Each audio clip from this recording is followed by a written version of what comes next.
مذہبی افتراق پیدا کرنا، سیاسی عدم استحکام پیدا کرنا اور معاشی طور پہ مسلمانوں کو تباہ کرنا اور اخلاقی طور پہ مسلمانوں میں بگاڑ پیدا کرنا، یہ 4 ہدف ہیں ان کے، اور وہ 4 ہدف انہوں نے حاصل کر لیے ہیں۔ زیادہ تر قدرتی وسائل اللہ نے مسلمانوں کو عطا کیے، وہ زرعی وسائل ہوں یا معدنی وسائل ہوں، آبی وسائل ہوں یا دیگر وسائل، لیکن یہ بیچارے ان وسائل کے ہوتے ہوئے دنیا کے دستے نگر ہیں۔ دوسرا، اللہ نے ان کو جمعیت اور قوت جو عطا کی ہے، لیکن 73 گروہوں میں بانٹ کر کے ان کو کس طرح سے ایک دوسرے کے ساتھ مخالف کھڑا کر دیا گیا ہے۔ اور تیسرا، سیاسی طور پہ شورشیں، یہ آپ دیکھ لیں ساری اسلامی ممالک کے اندر ہیں، پوری دنیا کا مطالعہ کر لیں، 1 انچ بھی جگہ ایسی نہیں ہے جہاں آتش و آہن برس رہا ہو اور وہ کفار کی سرزمین ہو۔ ساری لڑائیاں مسلمانوں کے دیس میں لڑی جا رہی ہیں۔ اب یہ مسئلہ ہوا ہے یوکرائن کا، اور آپ دیکھنا کہ بہت جلدی یہ حل کر لیا جائے گا۔ کشمیر ہے 70 سال سے لٹک رہا ہے، فلسطین کا مسئلہ حل ہونے کا نام ہی نہیں لیتا۔ مشرقی تیمور چٹکیوں میں حل ہوا کہ نہیں ہوا؟ یہ تاریخ ہمارے سامنے ہے، ہمیں آنکھیں کھول کے جینا چاہیے، کیونکہ وہاں معاملہ اور تھا، جو خون بہہ رہا تھا وہ مسلمان کا خون نہیں تھا، وہ بھی ان مسائل سے ملتے جلتے مسائل تھے، لیکن چٹکیوں میں مسئلہ حل ہوا کہ نہ ہوا؟ تو کیا کشمیر نہیں ہو سکتا؟ فلسطین کا مسئلہ حل نہیں ہو سکتا؟ اب عدم استحکام ہے، جتنے بھی ممالک ہیں وہ ایک اچھے انداز سے چل رہے ہیں۔ جو عدم استحکام ہے وہ ہمارے اسلامی ممالک کے اندر ہے، خانہ جنگیاں جتنی بھی دیکھ لیجئے وہ یہاں ہمارے ممالک کے اندر شروع کروائی جاتی ہیں۔ تو ہم اپنے نبی علیہ السلام کی تعلیمات کو فراموش کر گئے اور ہم اٹھتے ہی نہیں پا رہے، اور ہماری بڑی بڑی سلطنتیں جو ہیں، وہ اندلس کی سلطنت دیکھ لیجئے کس طرح تباہ و برباد کر دی گئی، سقوط بغداد ہوا، اسی طرح خلافت عثمانیہ کا سقوط ہے، سقوط دہلی ہوا، اور ہماری اس ریجن کے اندر دیکھ لیجئے یہ ایک سقوط کابل ہے، اسی طرح سقوط ڈھاکہ ہے۔ تو یہ سارے سقوط ہمارے ساتھ ہی کیوں ہیں؟ اس لیے کہ جب ہم اپنے نبی کے دامن کو چھوڑ دیں گے تو یہ رسوائیاں ہمارا مقدر ہوں گے۔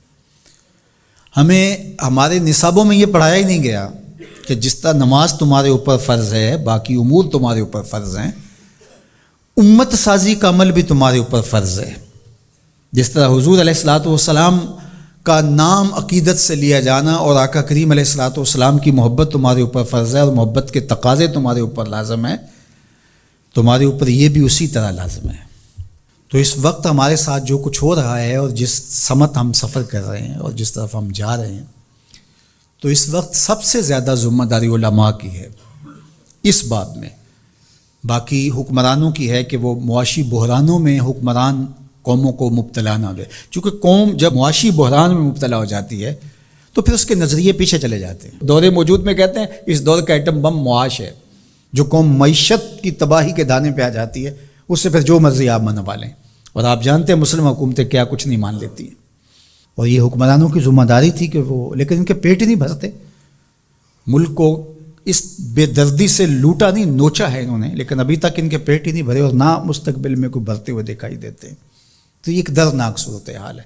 جو اسلام کو دوسرا بڑا نقصان پہنچایا ہے وہ منبر و محراب کے ذمہ داران نے پہنچایا ہے۔ بر صغیر پاک و ہند کے اندر تجزیہ کرتے ہوئے حضرت مجدد الفسانی علیہ رحمہ نے کہا کہ 4 طبقے ایسے ہیں جنہوں نے سب سے زیادہ اسلام کو نقصان پہنچایا ہے۔ یہاں پر اس ریجن کی وہ بات خاص طور پہ کرتے ہیں، وہ فرماتے ہیں ان میں سے ایک علماء سو ہیں، انہوں نے اسلام کو بہت زیادہ نقصان پہنچایا ہے۔